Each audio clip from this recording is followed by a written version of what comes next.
জনাব মোহাম্মদ রসুল্লাহ সাল্লাহ আলী আসাল্লামের ভালো দিক সম্পর্কে নাস্তিকরা আলোচনা করবে না।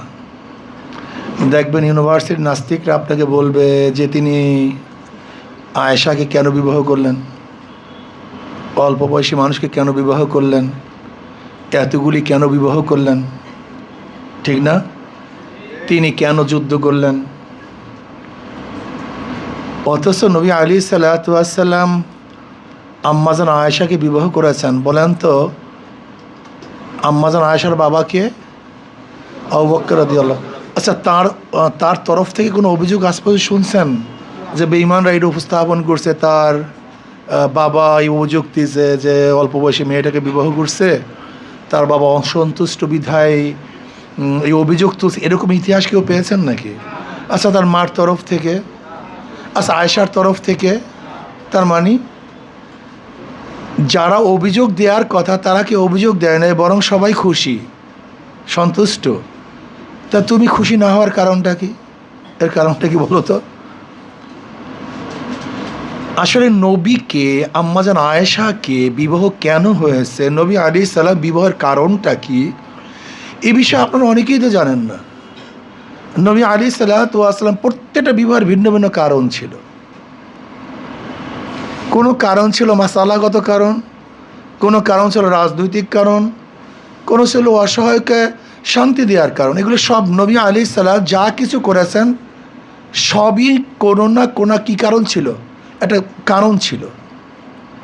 যেমন ধরে নেন, উম্মে হাবিবা রাদিয়াল্লাহু আনহাকে কেন বিবাহ করেছিলেন? উম্মে হাবিবা রাদিয়াল্লাহু কে? তার স্বামীকে, তার বাবাকে। উম্মে হাবিবা রাদিয়াল্লাহু আনহার বাবা হল আবু সুফিয়ান। আপনারা সবাই জানেন, আবু জাহেলের মারার পরে, আবু জাহাল দুনিয়ার থেকে বিদায় হওয়ার পরে প্রত্যেকটা মুসলমানদের বিরুদ্ধে যুদ্ধের নেতৃত্ব প্রদান করেছে আবু সুফিয়ান। উহুদের ময়দান নেতৃত্ব দিয়েছে আবু সুফিয়ান, খন্দকের ময়দান নেতৃত্ব দিয়েছে আবু সুফিয়ান, হুদায়বিয়ার সন্ধির সময় নেতৃত্ব দিয়েছে আবু সুফিয়ান। অর্থাৎ আবু জাহালের পরে প্রত্যেকটা যুদ্ধের, ইসলামের বিরুদ্ধে প্রত্যেকটা যুদ্ধের নেতৃত্ব দিয়েছিল আবু সুফিয়ান। সে সম্ভ্রান্ত পরিবারের লোক, আরবের লিডার। নবী আলী সাল্লামের সাথে যুদ্ধ চলতেছিল।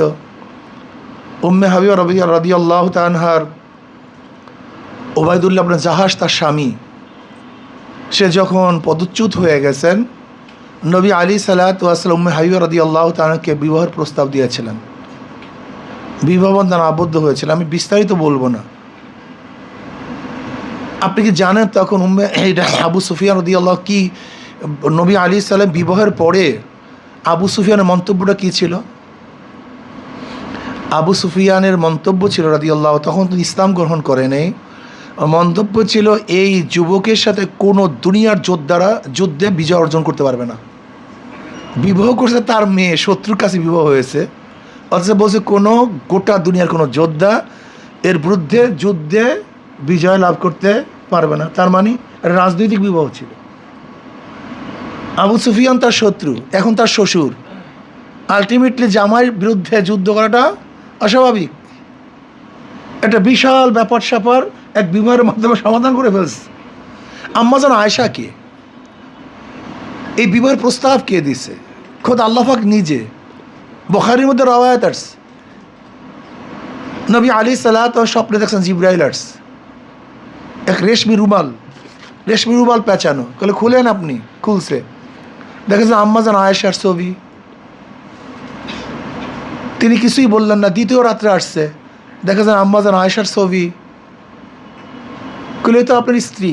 কইলে ইনকান মিনাল্লাহি ইউমজিহি, যদি আল্লাহ পাক ফয়সালা করেন আয়েশা ছোট আর এটা প্রস্তাব আল্লাহর তরফ থেকে, আল্লাহ যদি ফয়সালা করেন।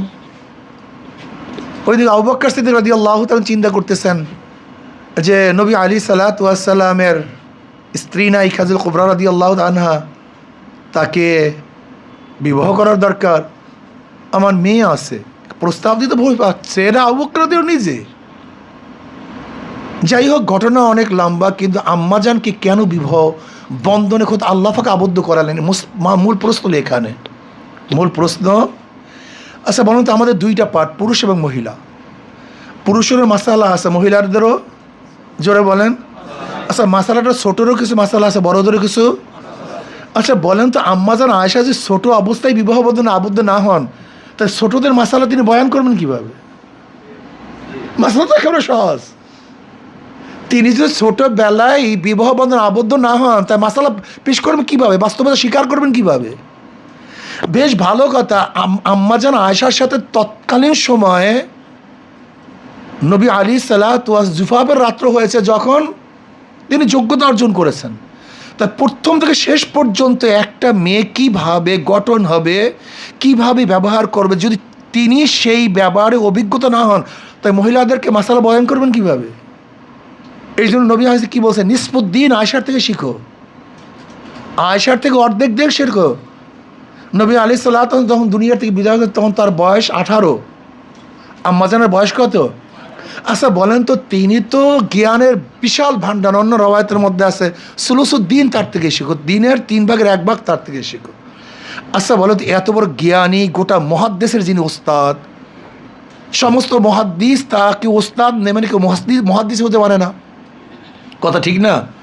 এমন কোনো গোটা দুনিয়ার মহাদ্দিস নাই যে আম্মাজান আয়েশাকে ওস্তাদ মানে নাই অথচ মহাদ্দিস হিসেবে পাবেন দুনিয়াতে? আচ্ছা আম্মাজানকে কোনোদিন অভিযোগ তুলছে নবী আমার বুদ্ধি এই কথা বলছে, সেই কথা বলছে?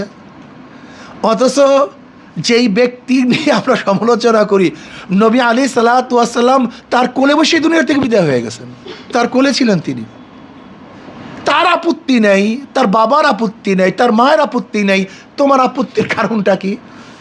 আসলে ডাল মে কুছ কালা হয়, এটা আপত্তি ভিন্ন কারণ, অন্য কোনো কারণে না। আপত্তি তো আমি তুলব, তার পরিবার তুলবে, খোদ নিজে তুলবেন তিনি আপত্তি তুললেন না, তুমি তুললা কেন? আপনি কি জানেন শেখ সাহেবের মায়ের বয়স কত? আপনি কি জানেন শেখ হাসিনার মায়ের বয়স কত? শেখ সাহেব কত বছর বিবাহ করেছেন? যাই হোক, আমি এই কথা বলতে চাই না। নবী আলী সাল্লাম কেন যুদ্ধ করেছেন? নবী আলী সাল্লাম তো যুদ্ধ তিনি শুরু করেন নাই। টেরোরিস্ট কি, টেরোরিজমটা কি, সন্ত্রাসবাদটা কি? সন্ত্রাসবাদ কাকে বলা হয় দেখেন,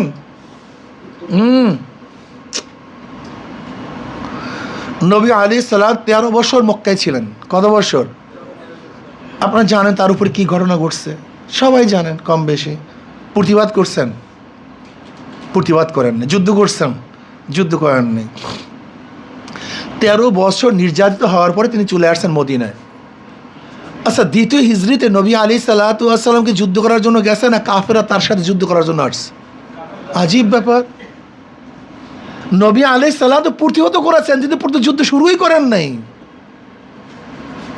তিনি তো যুদ্ধ শুরুই করেন নাই। কোথায় মক্কা, কোথায় মদিনা? এই বেঈমানরা নবী আলী চলে আসছেন, কিন্তু সেখানে এসেও তাকে দুনিয়ার থেকে বিদায় দেওয়ার চক্রান্ত করছে। বেশ ভালো কথা, বিশাল বাহিনী নিয়ে আসছে দ্বিতীয় হিজরিতে। তার মানে নবুয়তের বয়স তখন 15। তখন নবুয়তের বয়স কত? 15 বছর। সেখানে আসছে কাফেররা তাকে হত্যা করার জন্য। এখন কি করবেন আপনি? কি করবেন আপনি? প্রতিহত করবেন না? বাধা দিবেন না? তা তো বলতেন কাপুরুষ। আপনি কি বলতেন? এটা কাপুরুষ, দুনিয়ার সবচেয়ে বড় কাপুরুষ, এর চেয়ে বড় কাপুরুষ দুনিয়াতে নেই। আজীব। তৃতীয় হিজরিতে অহুদের ময়দান, সেখানেও বেঈমানরা আসছে। নবী আলাইহিস সালাম জান নাই, বেঈমানরা আসছে। দেখেন চতুর্থ হিজরিতে বদরের সোগরা, সেখানেও বেঈমানরা আসছে, নবী জান নাই। পঞ্চম হিজরিতে খন্দকের যুদ্ধ, সেখানে ওরা আসছে, তাও কি সম্মিলিত জোট? আপনারা জানেন খন্দকের ময়দানে কাফেরদের সম্মিলিত জোট ছিল। সমস্ত কাফেরদের গোত্রের থেকে বিশাল এক 10,000 কাফের তারা আসছে নবী আলাইহিস সালাম দুনিয়ার থেকে বিদায় দেওয়ার জন্য। নবী গেছেন না, ওরা আসছে। এন প্রতিহত করবে নাকি? আজীব ব্যাপার। এরপর ষষ্ঠ হিজরিতে হুদায়বিয়া সন্ধি সম্পর্কে জানেন। তারা যাবে উমরা করার জন্য, সেখানে যুদ্ধের কোনো পরিকল্পনা নেই, কিন্তু যেতে দেবে না। অষ্টম হিজরির অবস্থা আপনারা জানেন, ফতে মক্কা হয়ে গেল। ফতে মক্কার পরে নবী আলাইহিস সালাত উচিত কি ছিল বলেন তো? কি উচিত ছিল? কচু কাটা করা, যেগুলো আমার বাপ দাদার ভিটির থেকে তাড়িয়ে দিয়েছে, সব কিছু করছে, এত নির্যাতন করছে, অত্যাচার করছে, অবিচার করছে, এখন সব আমার আয়ত্তে চলে আসছে। এখন কি উচিত ছিল বলেন তো? কচু কাটা করা উচিত ছিল না? কিন্তু নবী কি করলেন? আশ্চর্য বিষয়, ইনি যদি রহমাতুল্লাহ আলামিন না হয়, দুনিয়াতে রহমাতুল্লাহ আলামিন কে? ইনি যদি শান্তির প্রতীক না হয়, গোটা দুনিয়া শান্তির প্রতীকটা কে?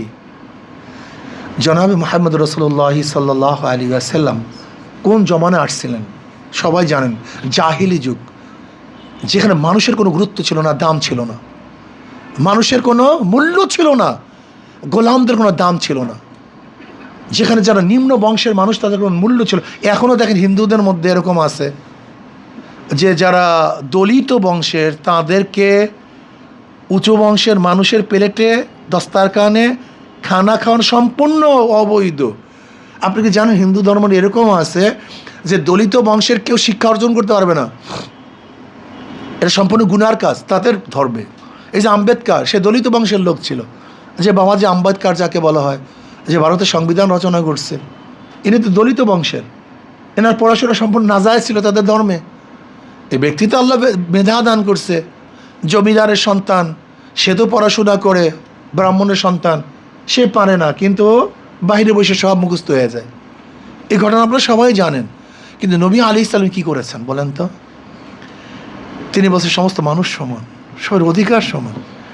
বেলালে হাবশির মতো গোলাম, যার কোনো দাম ছিল না, তাকে কেমন মর্যাদা দান করছেন নবী আলাইহিস সালাম। মেরাজ দেখেন, একজন গোলামের কথা বলছি, কিন্তু হাবশার লোক, কালো।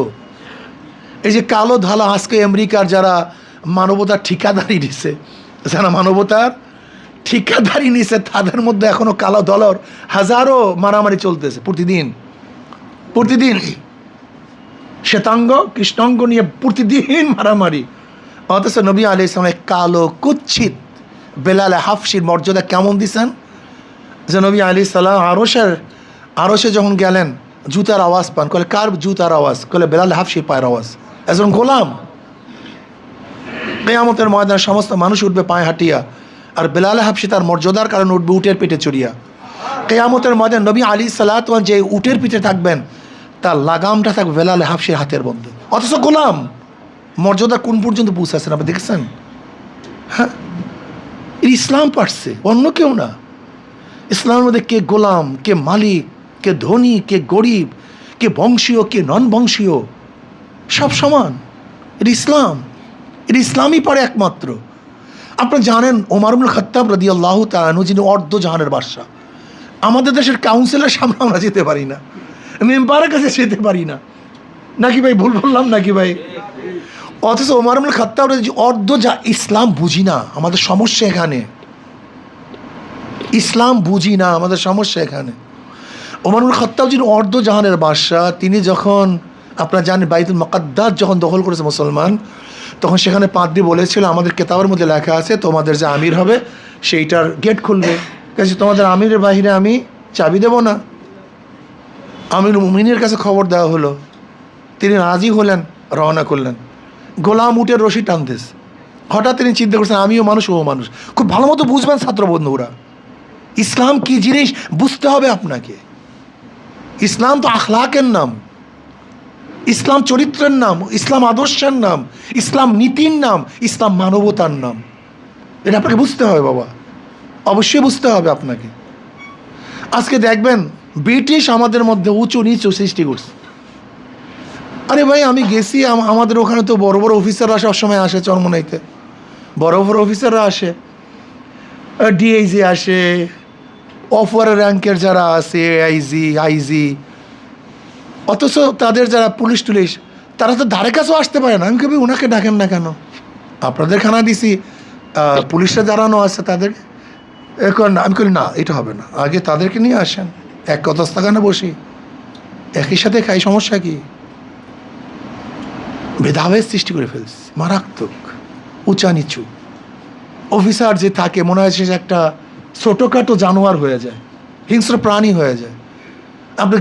আপনারা যে জানেন যারা বর্তমান অফিসারগুলি আছে, এরা মনে হয় যেন আমি জানি না এদের চরিত্র কি, এদের অভ্যাস কি, কোনো মানুষকে মানুষই তো মনে করে না। আর ভাই মানুষকে মানুষ মনে করবই বা কীভাবে? আমাদের লিডাররা তো বিড়ালের সাথে ছবি তুলতে আনন্দিত হয়, কিন্তু সে কি পারবে একজন নাপিতের সাথে ছবি তুলতে? বলেন তো আমাকে, বলেন। হ্যাঁ পারবে? আমাদের লিডাররা তো কুকুরের সাথে ছবি তুলতে আনন্দিত হয়, সে কি পারবে একটা চামারের সাথে ছবি তুলতে? কারণটা কি? অথচ আশরাফুল মাখলুক, এই মানুষ আশরাফুল মাখলুকাত, সবচেয়ে দামি। কুকুরের সাথে আমি ছবি তুলতে পারি, বিড়ালের সাথে ছবি তুলতে পারি, কিন্তু আশরাফুল মাখলুকাত একটা মেতরের সাথে আমি পারবো ছবি তুলতে? কাঁধে হাত দিয়ে লজ্জা লাগে। তার মানে কুকুরের চেয়েও কি আমার ওই আশরাফুল মাখলুকাতটা কি নিচু হয়ে গেছে, অদম হয়ে গেছে? সিস্টেম করছি, মানে সিস্টেম। এইটা আধুনিকতা। আমি বলি আধুনিকতার শেষ সীমায় কি? কুত্তার গোলাম হওয়া। কি হওয়া? আধুনিকতার শেষ সীমায় দেখো না, কুত্তা নিয়ে হাঁটবে। এই আধুনিক, অনেক আধুনিক, সে স্মার্ট। তার মানে কুকুর নিয়ে হাঁটতেছে।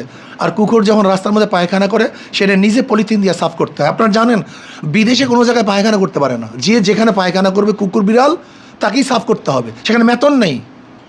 এর জন্য দেখবেন প্রত্যেকটাই যারা আধুনিক তাদের পকেটের মধ্যে পলিথিন থাকে, পলিথিন থাকে। যখন কুকুর পায়খানা করে নিজেকে সাফ করতে হয় মিয়া, এটা বাস্তবতা। তার মানে আধুনিকতা হলো মানুষের মল ত্যাগ, মানুষের মল সাফ করার যোগ্যতার মধ্যে নাই, কুকুরের মল সাফ করার মতো যোগ্যতা আল্লাহ পাক দিয়ে দেয়। যা কপাল পোড়া, ভালো মতো দিয়ে দিস তোর আধুনিকতার অবস্থা। আধুনিকতার অবস্থা হলো কুকুরের মল সাফ করা আর হলো উলঙ্গ হওয়া। যে মেয়েটা যত উলঙ্গ সে অনেক স্মার্ট। কি বলেন না কেন? অথচ বোরখা পড়তে আগেকার জমানার সবচেয়ে সম্ভ্রান্ত পরিবারেরা। বোরখা শুধু মুসলমানদের কিন্তু ইজ্জাত আবরুর জন্য নয়, যারা সম্ভ্রান্ত পরিবারের তারা কিন্তু বোরখা পড়তো।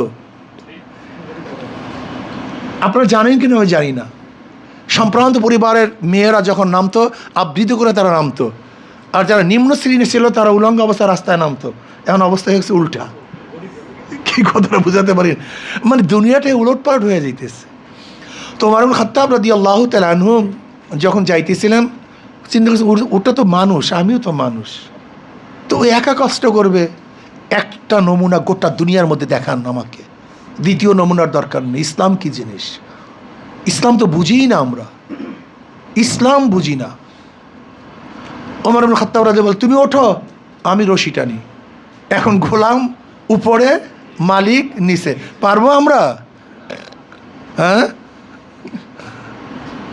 আল্লাহ কি কৃষ্ণা। পালা বদল করতে করতে করতে করতে যখন বাইতুল মুকাদ্দাস ঢুকবে, তখন ওমর ইবনে খাত্তাবের পালা রাদিয়াল্লাহু তাআলা। আমি কি করতাম বলেন? একটু চিন্তা করেন তো, এখন তো কি করতাম, কি করতাম, কি করতাম বলেন? হ্যাঁ, অথচ ওমর ইবনে খাত্তাব বলছে না, আমার পালা, আমাকেই কাজ করতে হবে। তিনি টানতেছেন গোলাম উপরে। খ্রিস্টানরা আসছে, পাদ্রীরা রিসিপশন করার জন্য। এখন যে ব্যক্তি উপরে সেই তো বাদশা, আমির, তাকে রিসিপশন করবে। এখন ওখানের গভর্নর বলতেছে, তোমরা যাকে রিসিপশন করতেছো সেটা তো গোলাম, আর যে রশি টানতেছে সেটা আমাদের আমির। এটাই বাস্তবতা, এটি ইসলাম। ইসলাম এইটা পারে। নবী আলাইহিস সালাম যখন বসা থাকতেন সাহাবাদের মধ্যে, যারা আমার নবীকে চেনেন না তারা বুঝতেই পারতো না কোনটা সাহাবী আর কে নবী। এই সাম্য, ওরা সাম্যতার বয়ান দেয়, ওর মধ্যে সাম্যতা নেই। ওরা মানবতার বয়ান দেয়, ওদের মানবতা নেই। এই মানবতা ঠানবতা সব হল ইসলামকে দমন করার, আর কিচ্ছু না। সেখানে হত্যা করছে কিভাবে? যাই হোক, আমি আমার বাবাদেরকে বলবো, বন্ধু দেখো, পরিবেশ সবচেয়ে দামি, পরিবেশ সবচেয়ে দামি। পরিবেশের কারণেই মানুষ ভালো হয়, পরিবেশের মানুষ খারাপ হয়। বিশ্বাস করে আমি শিক্ষা দীক্ষাকে কোনো ব্যাপারই মনে করি না। শিক্ষা মানুষকে পরিবর্তন করতে পারে না। শিক্ষায় মানুষের আদর্শ চরিত্র পরিবর্তন করতে পারে না। বিশ্বাস হয় না? তোমাদের খারাপ লাগছে না? সহবাত মানুষের পরিবর্তন করতে পারে। সহবাত শিক্ষায় যদি পরিবর্তন করতে পারতো, তোমরা দেখেছো হেডলাইনে আসছে সমস্ত শিক্ষিত চোর না, কিন্তু যারা চুরি করে সব শিক্ষিত। আমার লাইন না, কিন্তু এর বাংলাদেশের পত্রিকার হেডলাইন বলছে সমস্ত শিক্ষিতই চোর না, কিন্তু যারা চুরি করে সব শিক্ষিত, 100% শিক্ষিত। আচ্ছা বলো তো, তোমরা তো সবাই শিক্ষিত ছেলে পান, এই যে 28 লক্ষ কোটি টাকা বিদেশে পাচার করছে রিক্সাওয়ালারা, ঠেলাওয়ালারা, শ্রমিকরা, একজনও মূর্খ না, সব বড় বড়, সব বিশাল বিশাল শিক্ষিত। এই যে দেখো, রাস্তার হাজার হাজার কোটি কোটি টাকা কারা মারিং করে, আজকে চিকিৎসা খাতের টাকাগুলি কারা নষ্ট করে, বরাদ্দকৃত টাকাগুলি কারা খেয়ে ফেলে, সব শিক্ষিত। আজকে দেখো ওই বেচারা পকেট মার কত রিস্ক নিয়ে তোমার আমার পকেটে হাত দেয়, কয় টাকা পায় বলো তো? অনেক সময় টাকা তো ফাঁকাও যায়। এরপরও বেচারার জীবনের রিস্ক, যদি ধরা পড়ি গণপিটুনিতে শেষ, পাইছি বেচারা কয় টাকা? আর যারা কলমের খোসা দিয়া কোটি কোটি টাকা চুরি করে, এদেরকে আমরা সবাই শ্রদ্ধা করে সম্মান করি। যে বেচারা এত রিস্ক নিয়ে মাত্র 500 টাকা পাইছে, এই বেচারার ঘৃণা করি। আর যে কলমের খোসা দিয়ে 1000 কোটি টাকা মেরে ফেলছে, দেশটাকে ধ্বংস করে ফেলছে, দেশটাকে বিক্রি করে ফেলছে, হাজার মানুষের রেজেকের উপরে হাত দিয়েছে, ও বেটা রেজেকের উপরে একজনের হাত দিছে। পকেট মার কজন রেজেকের উপরে হাত দিছে? আর এই কলমওয়ালারা এই কোটি কোটি মানুষের রেজেকের হাত দিছে। এদেরকে সম্মান করে আসসালাম sir sir sir sir sir sir sir, দেখবেন ওরা কথা বলে স্যার স্যার স্যার, মনে হয় আল্লাহকে অত জফনেরা ভাই, sir sir sir sir sir. সিস্টেমটাই এরকম করে ফেলছে বুর্জুয়া, মানে সিস্টেমটাই বুর্জুয়া, সিস্টেমটাই বুর্জুয়া সিস্টেম। মানে মিজাল খোদা একজন, ওর বাইরে কেউ কিছু নেই, দেশটাকে ধ্বংস করে ফেলছে। অথচ আমাদের গরিবদের টাকা, আমাদের ঋষি কামার মজদুর চামারদের টাকা, আমাদের খাজনা, আমাদের ট্যাক্স। একজন ভিক্ষুক প্রতিদিন কত টাকা ট্যাক্স দেয় বলতে পারো? একজন ভিক্ষুক, ও যে চাল কেনে তার মধ্যে ওর ট্যাক্স আছে। ও যে ভিক্ষার ঝুলিটা বানাইছে যে কাপড় দিয়ে, সেই কাপড়টার মধ্যে ট্যাক্স ভ্যাটাস নাকি? এই ভুল বললাম? হ্যাঁ, ও যে রৌদ্রের মধ্যে খয়রাত করে যে ছাতি মাথায় দিয়া, সেটার মধ্যে ট্যাক্স আছে। ও যে জুতা জোড়া কিনছে তার মধ্যে ট্যাক্স আছে। ওই ভিক্ষুকটা যে কাপড়টা পরছে, লঙ্গি পরছে, তার মধ্যে ট্যাক্স আছে। ও যে পানি খাইতেছে তার মধ্যে ট্যাক্স আছে। ও যে রাস্তা দিয়ে হাঁটতেছে তার মধ্যে ওর ট্যাক্স আছে। এই ভিক্ষুকদের টাকা, গরিবদের টাকা মারিং করতেছে কারা, ধ্বংস করতেছে কারা? তোমরা সবাই জানো। একটা উদাহরণ দিলে বুঝতে পারবা ইসলাম কি জিনিস। তোমাদের খারাপ লাগতেছে মনে হয় নাকি? আবু বকর রাদিয়াল্লাহু তাআলা কে ছিলেন তোমরা বলো তো? তিনি খলিফা ছিলেন না? নবী আলাইহিস সালাত প্রথম, তারপরে প্রথম খলিফা কে ছিলেন? আবু বকর। সবাই জানো। তিনি খলিফা হওয়ার পরে কাপড়ের গাঠটি এরকম কাঁধে নিয়ে বাজার রওনা করছে। কাপড়ের গাঠটি কাঁধের মধ্যে। ওমর ইবনে খাত্তাব রাদিয়াল্লাহু বললেন, ভাই আবু বকর কোথায় যান? কলে বাজারে যাই। কলে কাঁধের মধ্যে কি? কলে কাপড়ের গাঠটি। কলে কি করবেন? কলে বিক্রি করার জন্য যাই, ব্যবসা করার জন্য যাই। কলে গোটা উম্মতের বোঝা আপনার কাঁধের উপরে, আর আপনার কাপড়ের গাঠটি নিয়ে বাজারে যান। কলে খাবো কি? পেট চালাবো কিভাবে? পরিবার চলবে কিভাবে? খুব ভালো মতো শুনবা। 2-1টা ঘটনা মনে রাখলে গোটা দুনিয়ার জীবনের রোগ পরিবর্তন হয়ে যাবে, রাস্তা পরিবর্তন হয়ে যাবে। 2-1টা ঘটনা যদি মাথার মধ্যে বসে, জীবনের মোড় পরিবর্তন হয়ে যাবে। বলে ভাই খাবো কি? আজকে রাজনীতি খাওয়া, রাজনীতি পেট, রাজনীতি ব্যবসা। রাজনীতি কি ব্যবসার জন্য না খেদমতের জন্য? বলে এতদিন খায় নাই তো এর জন্য সুযোগ দিয়েছি খাওয়ার জন্য। ওরা 23 বছর খায় না, 21 বছর খায় না, 17 বছর খায় না, 16 বছর খায় নাই। ওই আওয়ামী লীগ ক্ষমতার আসার পরে শুনছিলাম যে 21 বছর খায় নাই, এখন শুনে যে 17 বছর খায় নাই। এটা কি খাওয়ার জায়গা না খেদমতের জায়গা? আশ্চর্য বিষয়। এটা কি খাওয়ার জায়গা না খেদমতের জায়গা? তো আবু বকর রাদিয়াল্লাহু কাঠি না রওনা করছেন। বলে খাবো কি ভাই? বলে আসেন বাইতুল মাল থেকে আপনার জন্য কিছু ভাতা বরাদ্দ করি। আমার মা বোনেরা শুনবা খুব ভালো মতো, পর্দার আড়ালে যারা আছে, ইসলাম কি জিনিস বোঝার চেষ্টা করো। একটা ঘটনা গোটা দুনিয়ার কোনো রাজনীতিবিদরা পেশ করতে পারবে না আমাদের থেকে যে ঘটনা প্রকাশিত হয়েছে। জানেন তার বেতন ছিল কি? বাইতুল মালের থেকে একজন সাধারণ মধ্যবিত্তি ফ্যামিলি চলার জন্য, যেই পরিমাণের টাকার প্রয়োজন ঠিক এই পরিমাণ মধ্যবিত্তি।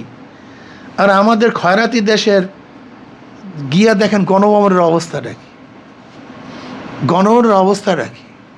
আমাদের দেশের খয়রাতির একটা ডিসির বাংলুরের অবস্থা গিয়া দেখেন। অথচ এখন হাজার হাজার প্রত্যেকের মাথার উপরে 1,20,000 টাকা ঋণ আছে। এই যেখানে এখানে আছে বর্তমানে কত টাকা ঋণ? 1.5 লক্ষ। এখন বাড়ছে না? 1.5 লক্ষের উপরে ঋণ এই প্রত্যেকের মাথার উপরে। যেখানে আমরা ঋণগ্রস্ত, প্রত্যেকটা আজকে যে সন্তানরা জন্মগ্রহণ করবে সেও 1.5 লক্ষ টাকা ঋণ নিয়ে জন্মগ্রহণ করবে। সেখানে দেখবেন ডিসির একটা বাংলুরের অবস্থা কি, একজন সচিবের অবস্থাটা কি, একজন সচিবের পিছনে, একজন ডিসির পিছনে কি পরিমাণ, আল্লাহ ওরে খোদা রে, কি পরিমাণ যে খরচ করে বিশ্বাস করবেন না। এই ব্রিটিশ ল, ব্রিটিশ ওদের মাধ্যমে ওরা নিজের ক্ষমতা টিকায় রাখতো। সেই লটা এখনও আছে। ওদেরকে এমনভাবে প্রশিক্ষণ দিছে, ওরা সরকার বাস পিটাইয়া ফুটাইয়া আবি যাবে কইরা আমার সরকার গড়ি টিকাইয়া দাও। যাই হোক, এই কথাগুলো বললে আবার ওরা ঠেইপে না কিছু চিন্তা করে, হুজুর যেন ক্ষমতায় না আসে, কোন ঝামেলায় পড়ি মিয়া, কথাও বলতে পারি না। যাই হোক, মধ্যবর্তী ফ্যামিলির আমার মা বোনেরা খুব ভালো মতো বুঝবা, কোনো জায়গায় ভালো বিবাহ হইলে স্বামীকে বলবে একটা ঘুষ খাইতে পারবে। তাকে যে সংসার চালাবার জন্য পয়সা দেওয়া হয়, টাকা দেওয়া হয়, তার থেকে কিছু কিছু কিছু কিছু জোগাড় করে করে অনেক দিন পর হাতি দিছে, এবার মিষ্টি আনেন, টাকা পাইলে কই? আমার মা বোনেরা খুব ভালো মতো বুঝবেন, বেশি টাকা হাতে দিলেই প্রশ্ন করবেন স্বামীর কাছে, টাকা পাইছো কই? একটা স্বামী সোজা হয়ে যাবে যে চোরা টাকা দিয়ে আমার সন্তানের রক্ত গোশত আমি করবো না। বলে দেবেন স্পষ্ট, আমি না খেয়ে থাকবো, আমি শাড়ি একটা পরবো। ফাতেমা রাদিয়াল্লাহু আনহার অনেক সময় কাপড় ছিল না, একদিন নবী আলাইহিস সালাম ঢুকছে, ফাতেমা বলতেছেন রাদিয়াল্লাহু আনহা, আব্বুজন পরে ঢুকেন। বলে কেন? বলে কাপড় তো শুকা দিছে, আপনার কাছে আসবো, সেই কাপড় আমার কাছে যেটা ছিল ধুইয়া কি করছি, ওটা শুকাবে, পরবো, তারপর আসবো। ইসলাম বুঝতে হবে তোমাকে আমাকে। অনেকদিন জোগাবার পরে টাকা দিস, মিষ্টি আনেন। কলে টাকা পাইছো কই? কলে আপনি যে আমাকে দিয়েছেন তার থেকে কিছু কিছু কিছু কিছু করতে করতে এটা, কলে এটা তো অতিরিক্ত, এই টাকা তো আমার লাগে না। মিষ্টি আনেন নাই, সেই টাকা বাইতুল মালে ফেরত দিলেন। এর নাম মুসলমান, এর নাম আমানতদার, এর নাম ইসলাম। আচ্ছা বলতো, এইমাত্র যে ঘটনাগুলো বলছি, যদি কোনো শাসকদের চরিত্রের মধ্যে 100 ভাগের 1 ভাগও থাকতো, তাহলে দেখো তো বাংলাদেশের অবস্থা কেমন হইতো, চক্ষুবোধ বলতো কি অবস্থা হইতো। হ্যাঁ, তোমরা ভেবেছো কি ডক্টর হইলেই দেশ উন্নতি হয়ে যাবে? সবাই যত বেশি শিক্ষিত, বড় বড় শিক্ষিত হবে, তত বড় বড় চুরি হবে, যদি আদর্শ না থাকে, আদর্শ চরিত্র না থাকে। শিক্ষা মানুষকে পরিবর্তন করতে পারে না। যদি পরিবর্তনই করতে পারতো, তাহলে আজকে যত টাকা বাংলাদেশে নষ্ট করতেছে, যত অবৈধ কাজ করতেছে, কারা? আচ্ছা বলো তো, তোমার এখানে ল ডিপার্টমেন্টে আসো, তোমার ল সম্পর্কে ভালো মতোই জানো যে একজন কনভিক্টেড আসামি যতক্ষণ পর্যন্ত হাজিরা না হবে, ততক্ষণ পর্যন্ত তার খালাস বা জেল জুলুম কিছু খারিজ হতে হবে, নিয়ম। কিন্তু আজকে আমাদের অবস্থা কি বলো তো? বিদেশে থেকেও খালাস পেয়ে যায়। এখন আইন আছে, তা তোমার জন্য আমার জন্য তো বাংলাদেশে একই আইন নাকি ভিন্ন আইন? তা ভিন্ন হইল কীভাবে? রেফারেন্স হয়ে যাবে তো, reference high court, supreme court reference. আপনারা জানেন, এই যে দেখেন না ওই উকিলদের ইসের মধ্যে বিশাল অনেকগুলি বই, এত বইগুলি কিসের? সবই রেফারেন্স। গোটা দুনিয়ার কোন কোর্টে, কোন হাইকোর্ট, কোন সুপ্রিম কোর্ট, কোন কেসে কি রায় দিছে, সবই রেফারেন্স। যত বুক দেখেন সবই রেফারেন্স। ব্রিটিশ ল রেফারেন্স। যদি কেউ হত্যা আসামিকে কোনো কোর্ট খালাস দিয়ে দেয়, রেফারেন্স হয়ে যাবে যে অমুক খালাস পাইছে, আমি কেন পাবো না? আজকে যেই রেফারেন্স আপনারা করছেন, ভবিষ্যতে কোর্ট চালাবেন কিভাবে? আমি বলবো তো আমিও তো পাবো, অমুক দিন অমুক তারিখ অমুক কোর্টে অমুককে অনুপস্থিত অবস্থায় যদি খালাস দিতে পারে, তা আমাকে দিবেন না কেন? কি কথা বলেন না কেন? আপনিই তো দিছেন অমুক দিন অমুক তারিখ অমুক সময় অমুক জায়গায় এই কেসের নাম্বারে অমুককে যদি আপনি খালাস দিতে পারেন, তা আমিও তো এখন খালাস চাই, আমাকে দিবেন না কেন? রেফারেন্স। যাই হোক, শিক্ষায় অনেক শিক্ষিত আছে, লেকিন আদর্শ আর চরিত্রে আমরা একেবারে বিসমিল্লাহ শুরু, সোহবাত ছাড়া হয় না। আকুন মা সাদিকিন। আমি আমার মুসলমান বন্ধুদেরকে খাস করে বলবো, অন্য ধর্মদেরকে বলবো, ইসলাম সম্পর্কে জানেন, ইসলাম বুঝেন, নবী আলাইহিস সালাম সম্পর্কে জানেন। আর একটা কথা বলি, আমি শেষ করব, এই দুনিয়া আমাদের শেষ না, কিন্তু এই দুনিয়ায় এরপরে একটা জিন্দেগি আছে, এইটাই শেষ না। এই দুনিয়া নিয়ে শুধু চিন্তা করতে পারতো নাস্তিক। একজন নাস্তিকের ওঠা বয়সা, সব কিছু দুনিয়া দুনিয়া দুনিয়া। আর একজন আস্তিক যে আল্লাহকে মানে, তার শুধু দুনিয়া নিয়ে টেনশন চিন্তা করার কোনো সুযোগ নাই। রব্বানা আতিনা ফিদ দুনিয়া হাসানাতাও ওয়া ফিল আখিরাতি হাসানাতাও ওয়া কিনা আযাবান নার। যে আল্লাহ আমাকে এবং আমাদের সবাইকে নবী আলাইহিস সালাতু ওয়াস সালামের পুরো আদর্শকে চলার তৌফিক দান করুক। আর একটা কথা বলে শেষ করব, একজন ভালো ছাত্র সে পরীক্ষার সময় কিন্তু আধা মার্কসও ছাড়ে না, নাকি ভাই? নাকি শুধু বোর্ড প্রশ্নগুলির জবাব দেয়, না আধা মার্কস ছেড়ে দেয়? একজন ভালো ছাত্র আধা মার্কসও ছাড়ে না। ঠিক তদ্রূপ যে আখিরাতে কামিয়াব হতে চায়, সে ফরজ, ওয়াজিব, মুস্তাহাব, সুন্নাত পর্যন্ত ছাড়ে না।